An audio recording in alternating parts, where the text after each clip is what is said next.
Wu Wei is an ancient Taoist philosophy. In these modern times, a lot of us call it the art of effortless action. And I've got a feeling that the whole idea, this art of effortless action, that might be wrong. It's my opinion that Wu Wei has less to do with action, a very Western thing, and more to do with how we present ourselves. When we show up and we don't try to force ourselves, we don't impose our will, that's more Wu Wei. When we do just enough, right? We're not trying to manipulate people. We're not trying to force the world to conform.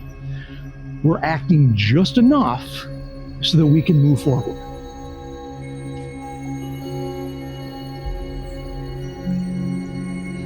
So when I think about physics, an object in motion will stay in motion unless an opposing force and all that jazz. But that's the idea that I'm thinking of when I think of Wu Wei. Once I go in motion and I let go, nothing can stop that motion. Now, sure, can outside influences have a bearing on it? Yes. And that's when I do just enough to keep that momentum going.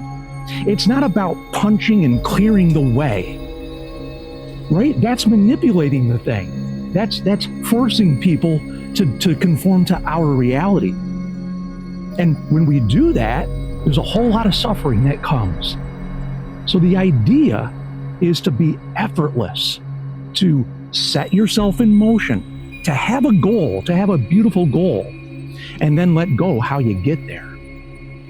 Because as soon as you let go of how you get there, this is when the magic starts.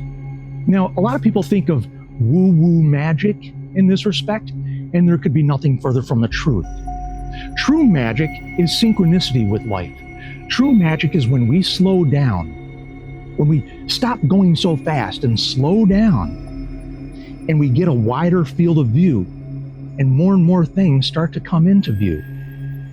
As I look out over this beautiful Lake Ruth, if I look at just one tiny part, I'm going to see just that, and I'm going to think that represents the entire lake, and that is not true.